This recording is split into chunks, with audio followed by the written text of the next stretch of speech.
أعوذ بالله من الشيطان الرجيم. بسم الله الرحمن الرحيم. قد أفلح المؤمنون الذين هم في صلاتهم خاشعون والذين هم عن اللغو معرضون.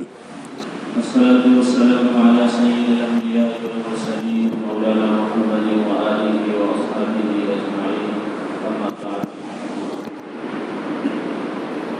أعوذ بالله من الشيطان الرجيم. بسم الله الرحمن الرحيم.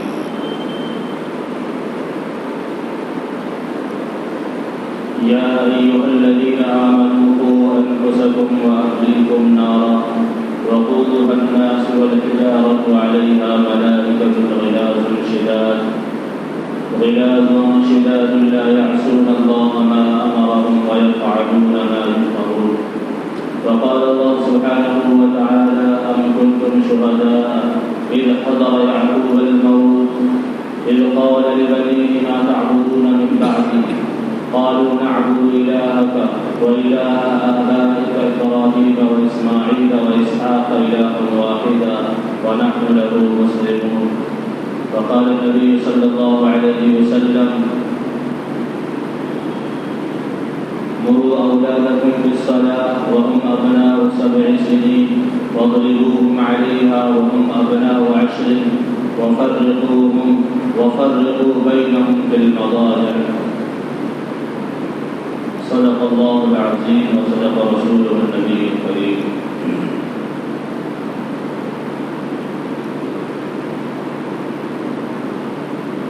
اللہ تعالیٰ نے انسان کو بے شمار نعمتوں سے نوازا ہے. وَإِن تَعُدُّوا نِعْمَتَ اللَّهِ لَا تُحْصُوهَا. اللہ فرماتے ہیں اگر تم اللہ تعالیٰ کے انعامات، اللہ تعالیٰ کی نعمتوں کا شمار کرنا چاہو تو کبھی بھی نہیں کر سکتے. حالانکہ آج کا انسان کہہ سکتا ہے کہ اس دور کے اندر جبکہ کمپیوٹر کا زمانہ ہے، بڑا سے بڑا حساب لگانا بھی آسان ہے. صدیوں کا، برسوں کا حساب آدمی منٹوں میں لگا سکتا ہے. لیکن یہ چیلنج بھی تو خدا کا ہے. وَإِن تَعُدُّوا نِعْمَتَ اللَّهِ لَا تُحْصُوهَا. ہمیں اس سے سمجھ میں آتا ہے کہ اللہ تعالیٰ نے انسان کو یقینی طور پر بے شمار نعمتوں سے نوازا ہے. ورنہ یہ تو اللہ کے علم میں بھی ہے، کیونکہ اللہ تعالیٰ جو عالم ہے وہ صرف موجودہ حالات کے نہیں ہے کہ جو کچھ دنیا کے اندر دکھ رہا ہے صرف اس کے عالم ہے. آپ عالم الغیب ہیں تو آپ تو ماضی کے، حال کے، مستقبل کے، تینوں زمانوں کے اور ہمیشہ کی باتوں کے، پچھلے جو ہو گیا ان کے بھی عالم، جو چل رہا ہے اس کے بھی عالم، آئندہ جو کچھ قیامت تک ہوگا وہ ہر چیز کے عالم. عالم الغیب والشہادہ اللہ کی صفت ہے. اللہ عالم الغیب. یہ تو اللہ کو بھی معلوم تھا کہ کمپیوٹر کا زمانہ آئے گا، بڑا سے بڑا حساب منٹوں سیکنڈوں میں لگا لیا جائے گا. اس کے بعد بھی اللہ تعالیٰ نے 14 سال پہلے چیلنج کیا: وَإِن تَعُدُّوا نِعْمَتَ اللَّهِ لَا تُحْصُوهَا. کہ تم اللہ کی نعمتوں کو شمار نہیں کر سکتے. ترجمہ صاحب کا: وَإِن تَعُدُّوا نِعْمَتَ اللَّهِ. اگر تم اللہ کی نعمتوں کو گننے لگو، لا تحصوها، تو تم اس کو نہیں گن سکتے، تم اس کو شمار نہیں کر سکتے. کتنی نعمتیں اللہ نے اس بندے کو عطا فرمائی ہم سب جانتے ہیں. اور ان سب نعمتوں میں سب سے بڑی نعمت اللہ تعالیٰ نے جو عطا فرمائی، ہمیں قرآن و حدیث سے یہ بات معلوم ہوتی ہے کہ انسان کا سب سے بڑا اثاثہ، سب سے قیمتی نعمت اور انسان کی سب سے قیمتی پونجی، سب سے قیمتی سرمایہ ایمان. اس لیے کہ کچھ نعمتیں اگر انسان کو نہ بھی ملیں تو وہ زندگی گزار سکتا ہے. جیسا کہ دیکھتے ہیں انسانوں کو گزار رہے ہیں. آنکھ نہیں ہے وہ بھی زندہ ہے، جن کے پیر نہیں ہے وہ بھی زندہ ہے، جن کے ہاتھ نہیں ہے وہ بھی زندہ ہے. لیکن ایمان کے بغیر زندگی اگر گزرے گی تو پھر یہ زندگی نہیں ہے. کیونکہ زندگی وہی ہے جس میں خدا کی بندگی ہو. زندگی وہ ہے جس میں خدا کی بندگی ہو. اور جس زندگی میں خدا کی بندگی نہ ہو وہ کوئی زندگی نہیں ہے. ویسے تو حیوان بھی زندگی گزارتے ہیں، جانور بھی زندگی گزارتے ہیں، لیکن انسان کی حقیقی زندگی اور کامیاب زندگی، اللہ کی پسندیدہ زندگی وہ کہلائے گی جو جس زندگی کے اندر خدا کی بندگی ہوگی۔ بہرحال اللہ کی نعمتیں بے شمار ہیں، ان نعمتوں میں سے سب سے بڑی نعمت ایمان ہے۔ ایک نعمت جس کو انسان ہر وقت محسوس کرتا ہے۔ ایمان کی قدر و قیمت تو بہت کم لوگوں کے اندر ہوتی ہے۔ جو ایمان والے ہیں، جن کو ایمان کا احساس ہے، ایمان کی قدر و منزلت کا پتہ ہے، وہ سمجھتے ہیں کہ ایمان کتنی بڑی نعمت ہے۔ ایک نعمت ہے اولاد کی نعمت، جو ایسی نعمت ہے جس کا تعلق انسان کے خود احساسات سے ہے، انسان کے جذبات سے ہے۔ انسان اس کو محسوس کرتا ہے، چاہے وہ مسلمان ہو یا غیر مسلمان، کوئی بھی انسان ہو، ہر انسان جانتا ہے کہ اولاد بھی بہت بڑی نعمت ہے۔ اور اس نعمت کا اندازہ خاص طور سے جب ہوتا ہے اور ان لوگوں کو ہوتا ہے جن لوگوں کے یہاں اولاد نہیں ہوتی۔ جن کے یہاں اولاد نہیں ہے وہ جانتے ہیں کہ اولاد کیا چیز ہوتی ہے۔ اس اولاد کو حاصل کرنے کے لیے، اس اولاد کو اللہ سے لینے کے لیے وہ کیا کچھ نہیں کر گزرتے، جو ان سے بنتا ہے وہ کر گزرتے ہیں۔ دعا، دوا، تعویذ، جھاڑ پھونک، اور کتنے لوگ تو ایمان سے بھی گزر جاتے ہیں اولاد کو حاصل کرنے کے، گزر جاتے ہیں کیسے کیسے آتے ہیں۔ اولاد چاہیے کیا ایمان ہاتھ سے چلا جائے، اسلام کا دامن ہاتھ سے چھوٹ جائے لیکن اولاد مل جائے۔ یعنی اس سے معلوم ہوتا ہے کہ اولاد کتنی اہم چیز ہے۔ اس کا تعلق تو انسان کے خود احساس سے ہے، انسان کو اس چیز کا احساس ہوتا ہے کہ اولاد اللہ کی بہت بڑی نعمت ہے۔ اور اولاد کی محبت فطری طور پر اللہ تعالیٰ نے ماں باپ کے قلوب کے اندر، ماں باپ کے دلوں کے اندر ڈالی ہے، فطری طور پر۔ اس لیے ہر والد اور ہر والدہ یہ چاہتی ہے کہ اس کی اولاد کامیاب بن جائے، دنیا کے اندر سرخرو ہو جائے، کامیابی کی زندگی گزارے۔ کون والدین ایسے ہوں گے جو یہ چاہتے ہیں کہ میرا بچہ برباد ہو جائے؟ برباد ہی ہے، کیونکہ کھیت جب تک اس پر کھیتی کی جائے، اس پر محنت کی جائے، اس کے اندر بویا جائے، کاشتکاری کی جائے، پانی سینچا جائے، باقاعدہ اس پر محنت کی جائے، تو اس سے امید ہے کہ نکلے گا، اس سے نباتات اگیں گی، اس سے غلہ جات چیزیں پیدا ہوں گی، اس کھیتی سے فائدہ ہوگا، خود کو بھی نفع ہوگا، اور جب یہ مارکیٹ میں جائے گی تو اس کے نفع سے دوسرے لوگ بھی فائدہ اٹھائیں گے۔ غلے سے اس کو بھی فائدہ، انکم اس کے پاس آ رہی ہے، اور یہ مارکیٹ میں جا رہا ہے، لوگوں کے پاس پہنچ رہا ہے، لوگوں کو دستیاب ہو رہا ہے، لوگ بہترین اس کو خرید رہے ہیں، اس سے فائدہ اٹھا رہے ہیں۔ تو وہ جب کھیتی کی گئی، اس پر محنت کی گئی، اور اسی کھیتی پر محنت کرنا چھوڑ دیا جائے، محنت کرنا آپ چھوڑ دیجیے۔ ایک بہت تجربے کی بات ہے، ہر شخص جانتا ہے کہ ساری کی ساری محنت بنانے کی ہوتی ہے، بگاڑنے کی کوئی محنت نہیں ہے، بگاڑنے کی کوئی محنت نہیں کرنا پڑے گی، آپ کو خود بگڑ جائے گا۔ کھیتی پہ بنایا، کھیتی پہ محنت کی تو بن گئی، اور اس کو بگاڑنا ہے تو بگاڑنے کی کوئی محنت کرنے کی ضرورت نہیں ہے۔ اس کو بگاڑنے کا طریقہ یہ بہت اچھا ہے کہ اس کو خالی چھوڑ دیا جائے، اس کو اس کے حال پہ چھوڑ دیا جائے، وہ خود بگڑ جائے گی۔ کیسے بگڑے گی؟ جس کھیتی سے اس کے پورے سال کا انتظام ہو رہا تھا، جس کھیتی سے اس کو روزی مل رہی تھی، جس کھیتی سے دوسرے لوگ بھی فائدہ اٹھا رہے تھے، اسی کھیتی کے اندر جب محنت نہیں کی گئی تو وہ اجاڑ ہو گئی، برباد ہو گئی۔ وہ اسی کھیتی کے اندر بچھو ہے، سانپ ہے، کچرا ہے، کوڑا ہے، کرکٹ ہے، حالانکہ اس نے کچرا نہیں اگایا، وہاں پر سانپ لے جا کے چھوڑے نہیں ہیں، بچھو لے جا کے چھوڑے نہیں ہیں، لیکن محنت نہ ہونے کی بنیاد پر، اس کی قدر و قیمت نہ سمجھنے کی بنیاد پر خود بخود وہ برباد ہو گئی۔ بالکل یہی مسئلہ اولاد کا ہے۔ اولاد بھی انسان کی کھیتی ہے، اولاد انسان کی کھیتی ہے۔ جیسا اس کو بنا دے، اس پر اگر محنت کر لی، اس کی صحیح تربیت کر دی، اس کی صحیح تعلیم کر دی، اس کا خیال رکھ لیا، اس کو اچھا ادب سکھلا دیا، فرمایا نبی پاک علیہ الصلوۃ والسلام نے، ما نحل والد ولده من نحل ادب افضل من ادب حسن، کہ کسی والد نے اپنی اولاد کو اچھی تعلیم و تربیت سے اچھا کوئی تحفہ نہیں دیا۔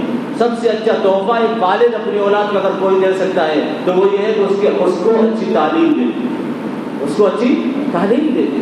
کتنی بڑی بات فرمائی، اس کو بہترین گاڑی دلا دینا، 20,000 25,000 کا موبائل دلا دینا، لاکھوں روپے کی گاڑی دلا دینا، اس کے شوق پورے کر دینا، یہ کوئی عطیہ نہیں ہے، یہ کوئی عطیہ نہیں ہے۔ اصل عطیہ جس کو فرمایا، اصل ہدیہ، اصل تحفہ ایک والد کا اپنی اولاد کے لیے یہ ہے کہ وہ اپنی اولاد کی اچھی تعلیم و تربیت کرے۔ یہ سب سے بڑا ہدیہ ہے، یہ نبی پاک علیہ الصلوۃ والسلام کا فرمان ہے۔ یعنی شریعت بھی یہ چاہتی ہے کہ بچوں کو پڑھایا جائے، ان کو اچھی تعلیم و تربیت دی جائے، اچھی تعلیم و تربیت دی جائے، یہ بہت بڑی بات ہے۔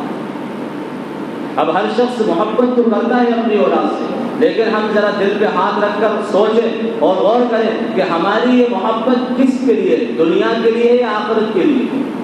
اس لیے بظاہر ہم تو جتنی محنتیں کر رہے ہیں، ان محنتوں کے نتیجہ تو یہ ہے، ان محنتوں سے تو صرف یہ باور ہوتا ہے، سمجھ میں آتا ہے کہ آپ کی محبت صرف دنیاوی زندگی کے لیے، دنیاوی وہ زندگی جو آخرت کے مقابلے میں بہت مختصر، ایک پانی کے بلبلے کی طرح 60-70 سال کی زندگی، اور وہ جو لامحدود زندگی ہے، ایک مسلمان کے لیے یہ عقیدہ رکھنا ضروری ہے اور لازمی ہے، اس کا فرض ہے کہ وہ عقیدہ رکھے کہ مجھے مرنا ہے، اور مرنے کے بعد یہ بہت بڑی زندگی جو کبھی ختم ہونے والی نہیں ہے، اس زندگی کی راحت، اس زندگی کا سکون، اس زندگی کی کامیابی اصل کامیابی ہے۔ تو ہماری محبت اولاد کے لیے کس طرح کی ہے؟ کس طرح کی محبت ہے؟ کیا صرف یہ کہ ہماری اولاد یہ مختصر زندگی، 60-70 سال کی زندگی، جوانی میں ہزاروں لوگ چلے گئے، بچپن کے اندر لاک ڈاؤن میں ہم نے کتنا اس کا خوب مشاہدہ کیا ہے کہ کتنے لوگ روز جنازے، کیسے کثرت سے جنازے اٹھ رہے تھے، کیسی کثرت سے میتیں ہو رہی تھی، ہر گھنٹے میتوں کی، جنازوں کی خبریں آ رہی تھی، اتنی کثرت سے جنازے اٹھ رہے تھے کہ قبر کھودنے والے نہیں مل رہے تھے، کندھا دینے والے نہیں مل رہے تھے، کوئی کسی کا پرسان حال نہیں تھا۔ تو اموات کی کتنی کثرت ہوئی، اس سے معلوم ہوا کہ مختصر زندگی اللہ نے انسان کو دی، کبھی بھی جا سکتا ہے، کسی کو وہم و خیال بھی نہیں ہو سکتا تھا۔ اچھا خاصا ہٹا کٹا گھومتا پھرتا نوجوان، شباب و کباب کے اندر زندگی گزارنے والا بہترین ہینڈسم لڑکا، خوبصورت لڑکا، اور وہ جو ہے اچانک کسی کو پتا بھی نہیں، رات میں ملاقات کی، صبح کو انتقال کی خبر لوگوں نے سنی، اور سونے پہ سہاگا یہ ہوا کہ نماز جنازہ میں بھی شرکت نہیں ہو پائی۔ کیا حال تھا اس وقت؟ کتنی مختصر زندگی اللہ نے دی ہے، اور ہم کامیاب کرنا چاہیں بچوں کو صرف اس مختصر زندگی کے لیے، تو یہ ایک مسلمان کے لیے قرآن و حدیث پر جن کا عقیدہ ہے، جو قرآن و حدیث کو فالو کرنے والے ہیں، جو اللہ اور اس کے رسول سے محبت کرنے والے ہیں، جن کے دلوں میں آخرت کی محبت ہے، ان کے لیے یہ بات بہت بعید ہے اور بہت مشکل ہے کہ وہ صرف اپنی دنیاوی زندگی میں اپنی اولاد کو کامیاب کرنا چاہے گا، اور آخرت کی زندگی کے بارے میں ان کے پاس کوئی تدبیر نہ ہو، کوئی نظام نہ ہو، کوئی ترتیب نہ ہو، اس کے لیے کوئی فکر و سوچ نہ ہو، کوئی غور و فکر نہ ہو کہ میں اپنی اولاد کو دنیا کے ساتھ ساتھ آخرت میں بھی کس طرح کامیاب کر سکتا ہوں، کس طرح کامیاب کر سکتا ہوں۔ یہ مسلمان کے لیے ایک بہت بڑی چیز ہوتی ہے۔ نبی پاک علیہ الصلوۃ والسلام یہ چاہتے تھے کہ اولاد کے سلسلے میں کہ میرا ہر امتی اولاد کے سلسلے میں متفکر ہو، الرٹ رہے، کہیں غفلت کے ساتھ اپنی اولاد کی تربیت نہ کرے۔ اس لیے آپ علیہ الصلوۃ والسلام کی بہت تعلیمات جو ہے اولاد کی تربیت کے سلسلے میں ملتی ہیں، اور قرآن کے اندر خاص طور سے اللہ تعالیٰ نے بھی بہت تاکیدات فرمائی ہیں اور بہت زیادہ اس پر توجہ دلائی ہے کہ اپنی اولاد کی فکر کرو۔ اللہ قرآن کے اندر فرماتے ہیں یا ایھا الذین آمنوا قوا انفسکم واہلیکم نارا، اے ایمان والو تم اپنے آپ کو یا ایھا الذین آمنوا قوا انفسکم واہلیکم، اور اپنے گھر والوں کو جہنم کی آگ سے بچاؤ۔ یا ایھا الذین آمنوا قوا، بچاؤ، انفسکم اپنے آپ کو، واہلیکم اپنے گھر والوں کو، ارے اپنی اولاد کو بھی، اپنے بیٹے کو بھی، اپنی بیٹیوں کو بھی، اپنی بیوی کو بھی، اپنے بھائی بہن کو بھی، اپنے ماں باپ کو بھی جہنم سے بچانے کی فکر کرنا، یہ ہر انسان کی ضرورت، ہر ایمان والے کے ذمہ۔ یا ایھا الذین آمنوا، اے ایمان والو اپنے آپ کو اور اپنی اولاد کو جہنم کی آگ سے بچاؤ۔ جب اللہ فرما رہے ہیں تو اللہ اس کے آگے اس کی صفت بھی بیان کر رہے ہیں، جہنم کی کیا صفت ہے، وَأَهْلِكُمْ نَارًا وَقُودُهَا النَّاسُ وَالْحِجَارَةُ اس آگ سے بچاؤ جس آگ کا ایندھن انسان و پتھر ہے. ایندھن یعنی لکڑی، انسان و پتھر ہے. وَالْحِجَارَةُ عَلَيْهَا مَلَائِكَةٌ اس پر فرشتے مقرر ہیں. فرشتے کیسے فرشتے؟ ایک ایک فرشتہ کتنا طاقتور ہوتا ہے معلوم ہے؟ انسانوں سے 1000 لاکھ گنا زیادہ طاقت اللہ نے فرشتے کے اندر رکھی ہے، ایک فرشتے کے اندر. اور ایسے فرشتے اس پر مقرر ہیں جن کی صفت اللہ نے بیان کی. وہ کیسے ہوں گے؟ علیہا ملائکۃ غلاظ، وہ ایسے فرشتے ہیں جو سخت ہیں. غلاظ سخت ہیں، غلاظ شداد جو سخت ہیں اور بہت زیادہ جو ہے چڑچڑے. غلاظ اور شداد بہت زیادہ جو ہے ان کے مزاج کے اندر تیزی ہے. ایسے فرشتے اس پر مقرر کیے ہیں. غلاظ شداد. اور لا یعصون اللہ ما امرهم ويفعلون ما یؤمرون. آگے اللہ فرماتے ہیں کہ ان کی ایک صفت یہ بھی ہے تمام فرشتوں کی، ان کی بھی جو مقرر ہے اور جو اس آگ پر مقرر رہی ہے ان کی بھی. تمام فرشتوں کی ایک صفت اللہ نے بیان کی، لا یعصون اللہ ما امرهم. وہ اللہ کی نافرمانی نہیں کرتے، وہ اللہ کی. اس آیت کے اندر اللہ نے اس کو بیان کیا کہ وہ اللہ کی نافرمانی نہیں کرتے. اس سے بالکل واضح ہو جاتا ہے کہ اس وقت اللہ نے ان کو حکم دیا ہے کہ ان کو آگ کے اندر جھونکنا ہے، ان کو آگ میں ڈالنا ہے، تو وہ پس و پیش نہیں ہوں گے، آگے پیچھے نہیں ہوں گے اللہ کے حکم کو پورا کرنے میں. کوئی کتنا ہی روئے چلائے رحم کی بھیک مانگے، وہ رحم کرنے والے نہیں. لا یعصون اللہ، اس لیے کہ وہ اللہ کی نافرمانی کرتے ہی نہیں ہیں. لا یعصون اللہ ما امرهم ويفعلون ما یؤمرون. وہ صرف اسی کام کو کرتے ہیں جس کام کو ان کو حکم دیا جاتا ہے. جو کام اللہ نے ذمہ لگا دیا، کوئی کتنی بھیک مانگے رحم کی، لیکن اس وقت معافی نہیں ہوگی. اولاد کے سلسلے میں، اپنے گھر والوں کے سلسلے میں ہر آدمی ذمہ دار ہے، ہر ایمان والا ذمہ دار ہے. نبی پاک علیہ الصلوۃ والسلام نے تاکید فرمایا مروا اولادکم بالصلاۃ. اولاد کے سلسلے میں مروا اولادکم بالصلاۃ، اپنی اولاد کی فکر کرو. فرمایا اس کو نماز کا حکم کرو، نماز کا حکم کرو اپنی اولاد کو. کہیں ایسا نہ ہو کہ یہ اولاد بالغ ہو جائے اور نماز نہ پڑھے. اور مسلمان کی پہچان نماز سے ہے، مسلمان کی شان نماز پڑھنا ہے. کتنی احادیث کے اندر کثرت سے آیا ہے کہ اس کا اسلام باقی نہیں رہتا جو نماز کو چھوڑتا ہے. اور فرمایا حدیث پاک کے اندر نماز کا مقام جسم کے ایسا ہے جیسا کہ جسم کے اندر سر کا مقام ہوتا ہے. سر نہ ہو تو جسم جو انسان باقی رہ سکتا ہے؟ نہیں رہ سکتا. ایسے ہی مقام ایمان والے کی زندگی میں نماز کا ہے. فرمایا اس لیے اپنی اولاد کی تربیت کرو تو ایسی تربیت کرو کہ بچپن سے اس کے دل و دماغ کے اندر نماز کی اہمیت جاگزی ہو جائے، فٹ ہو جائے اس کے دماغ کے اندر، اس کے دل کے اندر نقش ہو جائے نماز کی اہمیت. کہ غمی ہو، خوشی ہو، پریشانی ہو، مصیبت ہو، کیسے ہی حالات کے اندر میں دوچار ہو جاؤں، لیکن مجھے اپنی زندگی کے اندر، مجھے جیتے جی ہوش کے اندر نماز چھوڑنے کی اجازت شریعت نہیں دیتی. ایسی تربیت اس کی ہونا چاہیے. فرمایا مروا اولادکم بالصلاۃ وهم ابناء 7 سنین. اپنی اولاد کو نماز کا حکم کرو جب وہ 7 سال کے ہو جائیں. کتنے سال کے ہو جائیں؟ 7 سال کے ہو جائے. حکم کرو اسے بیٹا نماز پڑھو. وهم ابناء 10 فاضربوهم وهم ابناء 10. اور ان کو مارو جب وہ 10 سال کے ہو جائے اور نماز نہ پڑھے. نماز نہ پڑھنے پر ان پہ سختی کرو، مارو انہیں. کہ نماز کیوں چھوڑی تو نے؟ ابھی تو نماز فرض نہیں ہوئی، لیکن تربیت سکھا رہی ہے شریعت کہ ایسی تربیت کرو ان کی کہ نماز کی اہمیت ان کے دل و دماغ کے اندر نقش ہو جائے کہ نماز کتنی عام چیز ہے. اس لیے کہ نماز تو ام العبادت ہے. نماز کی اہمیت جب اولاد کی دل کے اندر آئے گی تو دوسرے فرائض کو پورا کرنا بھی اس کے لیے آسان ہوگا. جب نماز کی اہمیت نہیں ہوگی تو دوسرے فرائض کو پورا کرنا بہت مشکل ہے. نماز ام العبادت ہے. حدیث پاک کے اندر فرمایا کہ فَإِن صَلُحَتْ صَلُحَ سَائِرُ عَمَلِهِ وَإِن فَسَدَتْ فَسَدَ سَائِرُ عَمَلِهِ. سب سے پہلے روز قیامت اول ما يحاسب به عبد يوم القيامة. سب سے پہلے نماز کا حساب ہوگا. اگر نماز صحیح نکلی تو سارے اعمال صحیح، اگر نماز خراب نکلی تو سارے اعمال خراب ہو جائیں گے. یہ حدیث پاک ہے.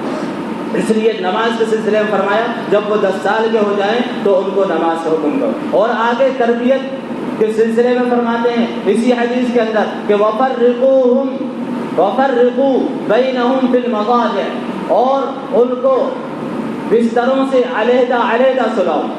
جب وہ تھوڑے بڑے ہو جائیں تو ان کا کیا کرو، بستر سے علیحدہ سلاؤ، انہیں ساتھ مت سلاؤ. کیوں؟ یہ تربیت ہے، آگے تو نہیں فرمایا وَفَرِّقُوا بَيْنَهُمْ بِالْمَضَاجِعِ، اس لیے کہ تربیت ہوتی ہے. تربیت کرتے وقت ساری چیزیں بتانا ضروری نہیں ہوتی ہے. تربیت ہوئی ہوتی ہے تو آدمی جب بوڑھا ہو جاتا ہے، بڑا ہو جاتا ہے یا جوان ہو جاتا ہے، اس وقت اس کو یاد آتا ہے کہ میرے والد یہ کہا کرتے تھے، میری اماں یہ کہا کرتی تھی. اس وقت ڈیٹیل نہیں بتائی اماں نے، لیکن ڈیٹیل ساری خود اس کو سمجھ میں آ رہی ہو. تو تربیت اسے کہتے ہیں، تربیت اسے کہتے ہیں. ساری چیزیں بچپن میں بچے کو سمجھ میں نہیں آتی. بچے کے سامنے تقریریں کرنے کی ضرورت نہیں ہے. آپ 1 گھنٹے کا بیان اس کے سامنے کرو، وہ کیا سمجھے گا بیان؟